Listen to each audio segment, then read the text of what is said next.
اور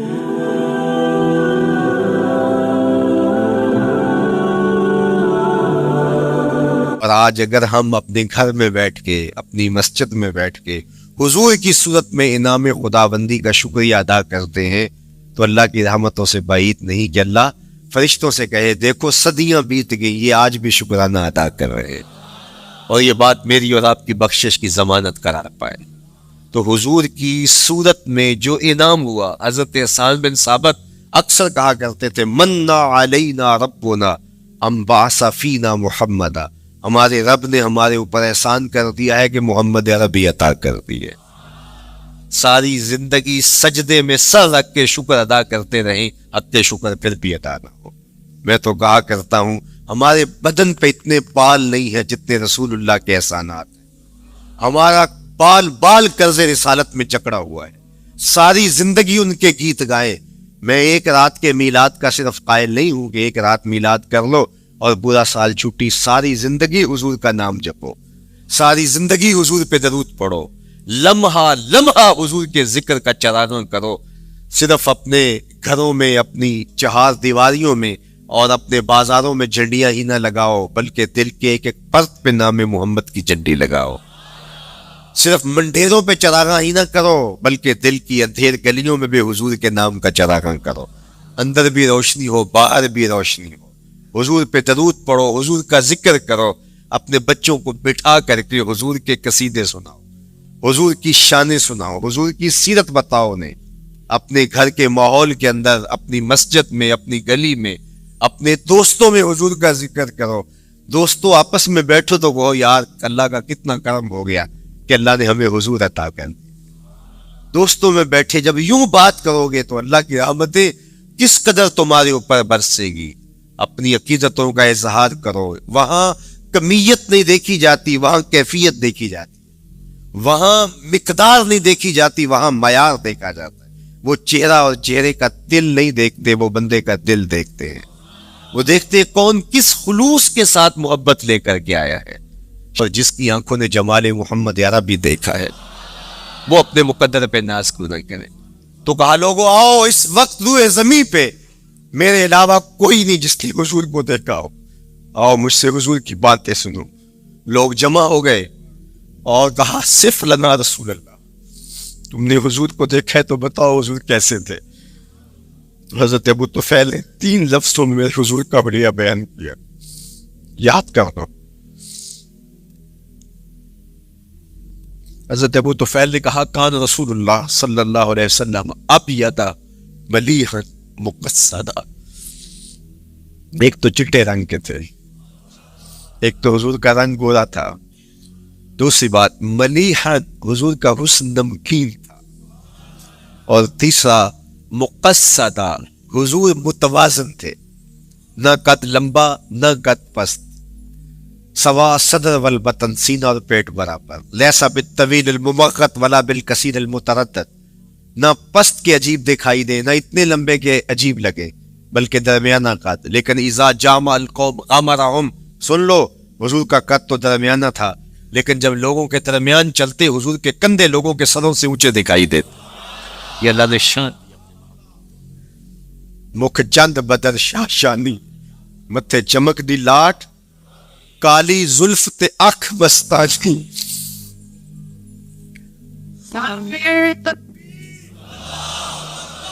کالی زلف تے اکھ مستانی ہے، مخمور رکھی ہمت بھری ہے۔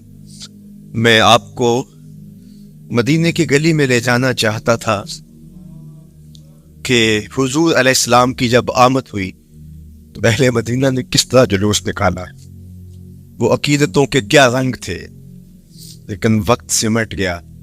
لیکن اتنا سن لو کہ جب حضور تشریف لائے تو جنوبی سمت سے حضور آئے تھے، جب انہوں نے دیکھا نا تو اچانک ودا کے پہاڑوں کی اوٹ سے حضور دکھائی دیے، تو سیاہ پہاڑ ہیں، تو ان سے جب حضور کا چمکتا ہوا چہرہ دکھا نا تو بے ساختہ انہوں نے کہا طلع البدر علینا، وہ دیکھو چاند چڑھ گیا ہے، طلع البدر علینا، وہ دیکھو چاند چڑھ گیا۔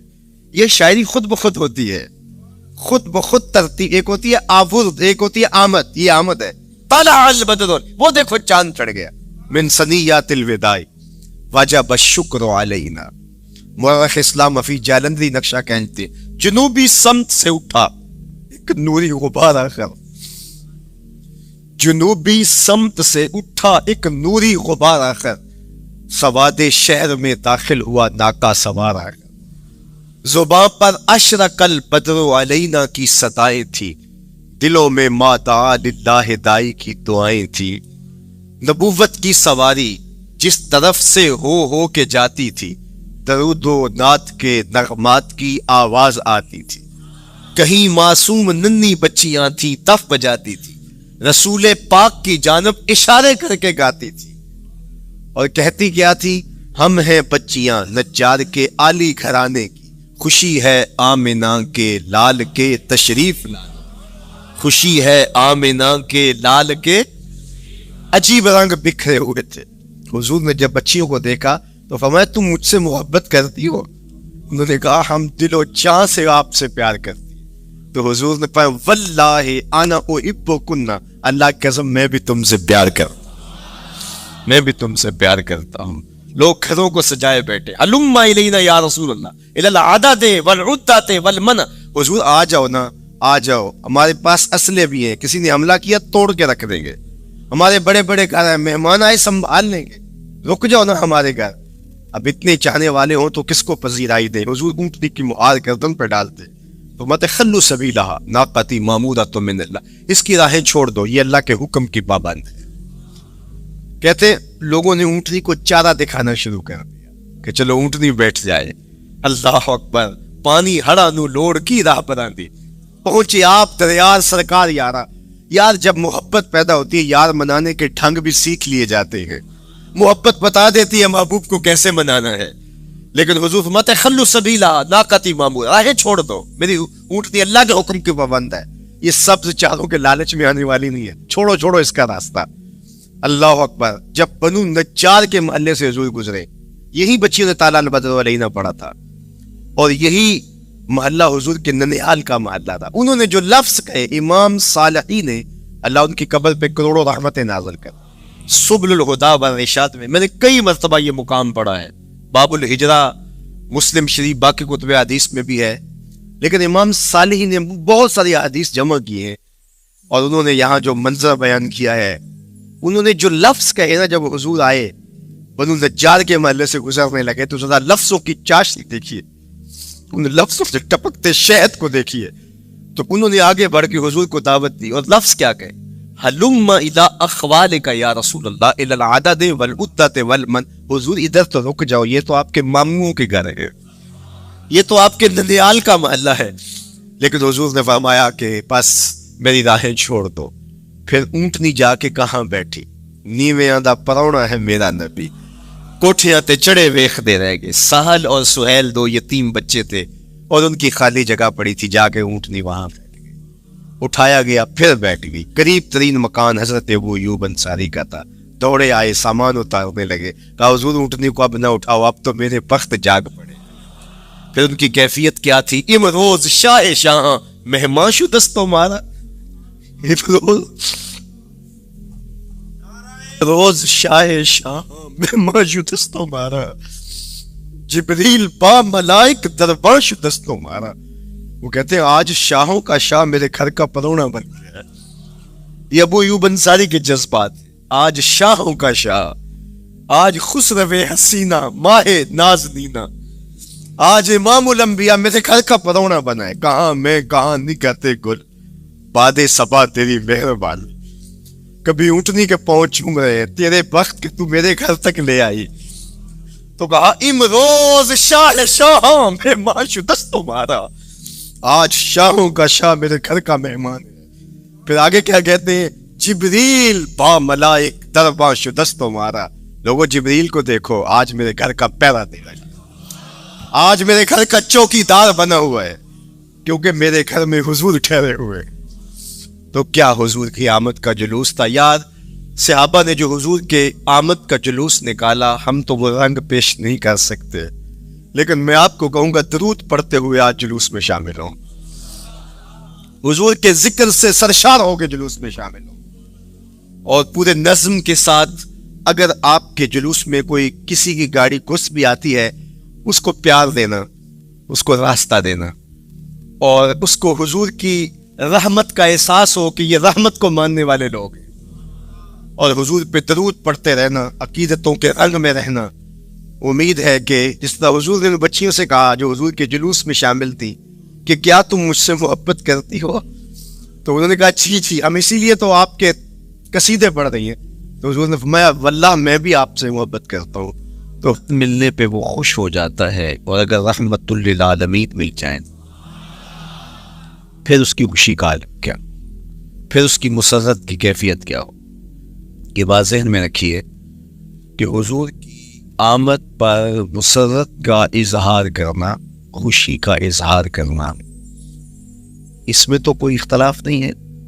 امت کا کوئی بھی طبقہ اس کا انکار نہیں کرتا کہ یہ خوشی کی بات نہیں ہے۔ خوشی کی بات ہر دور میں اور ہر علاقے کے اپنے اظہار کے سلیقے ہوتے اور طریقے ہوتے، اگر وہ شریعت کے مزاج سے متصادم نہ ہوں ان کو اختیار کرنے میں کوئی حرج نہیں ہے۔ پھر مرور زمانہ کے ساتھ بدلتے ہوئے تقاضے ہوتے ہیں۔ کسی زمانے میں تلواروں کے ساتھ، تیروں کے ساتھ لڑائی ہوتی تھی اور وہ جہاد اسلامی قرار پاتا تھا۔ آج کی لڑائی میزائلوں کے ساتھ اور ٹینکوں کے ساتھ ہے، اور یہ بھی جہاد اسلامی قرار پاتا ہے۔ کوئی کہے کہ تیر و تفنگ کو چھوڑ کے، نیزہ و بالا کو چھوڑ کے، شمشیروں کو چھوڑ کے یہ میزائلوں پہ آ جانا، یہ ٹینکوں پہ اور یہ جدید آلات حرب پہ آ جانا، یہ دانش مندی نہیں ہے، یہ سنت سے انحراف ہے۔ تو میاں تو سنت کے مفہوم کو نہیں سمجھ۔ اس دور میں آلات حرب وہ تھے، بدلتے تقاضوں کے ساتھ آلات حرب یہ ہوئے، تو وہ بھی عین جہاد اسلامی تھا، یہ بھی عین جہاد اسلامی۔ اس طرح خوشی کے مختلف طریقے ہیں۔ کسی زمانے میں بالکل پرانے لوگ جانتے ہیں جب کسی کے ہاں خوشی آتی تو وہ گڑ کی روڑیاں بانٹتا، یہ پرانا طریقہ۔ پھر اس کے بعد پتاشے بانٹنا شروع ہو، پھر اس کے بعد وہ شکر پارے آ گئے، اس کے بعد پھر لڈو آ گئے، پھر موتی اور پھر نہ جاتے کیا کیا۔ لیکن روح ایک جو گڑ بانٹنے سے مسرت کا اظہار تھا، وہی آج جدید جو ہمارے پاس مٹھائی کی اقسام ہے ان کو بانٹنے سے بھی وہی مقصود۔ کسی زمانے میں کسی کے ہاں بیٹا ہوتا تو وہ گھر کے دروازے پہ پتے باندھ دیا کر، یہ اس دور کی جڑیاں تھیں، اظہار کے لیے کس گھر میں خوشی آئی ہے۔ تو آج کے دور میں تو ہمیں پتے باندھے ہوئے نہیں ملتے۔ آج گھروں کے اندر ولادت مبارک کے یا مختلف طرح کے غبارے لگا دی جاتی ہے یا چڑیاں لگا دی جاتی۔ تو مختلف بدلتے ہوئے ادوار میں وہ طریقے ضرور بدلے، لیکن جہاں تک مسرت کا اظہار ہے وہ روح بعین ہی ہر دور میں، ہر علاقے میں، ہر جو ہے وہ کلچر میں موجود ہے۔ کسی بھی خوشی پہ مسرت کا اظہار، مسرت اور سرور اور کیفیت کا اظہار، یہ انسانی زندگی ہے۔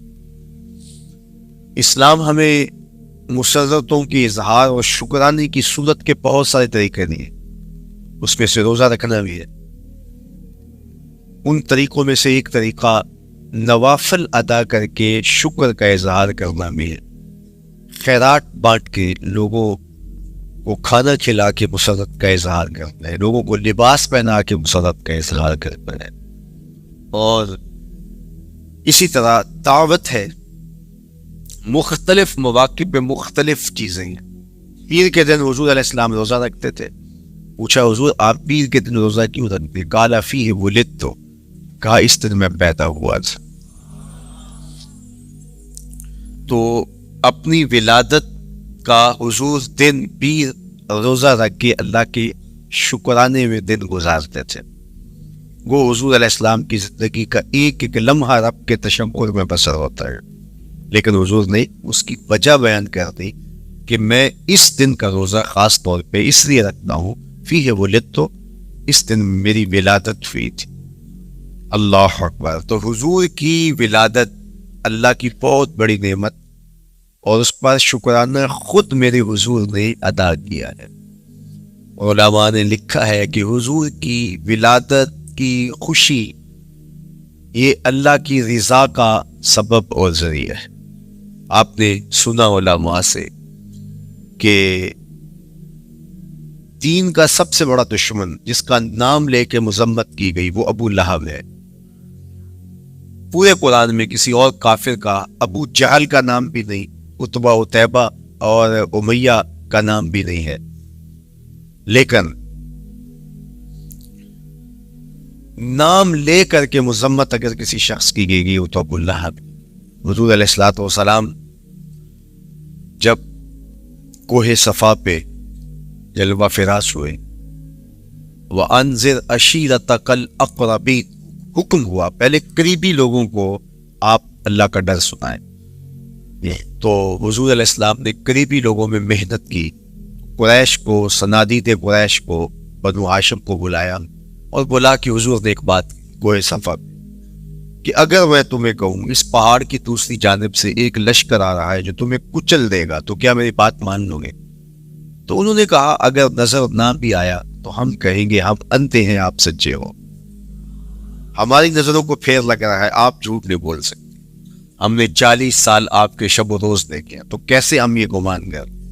تو حضور نے فرمایا اگر میری ذات پہ اتنا یقین ہے تو مان لو اللہ ہے کہ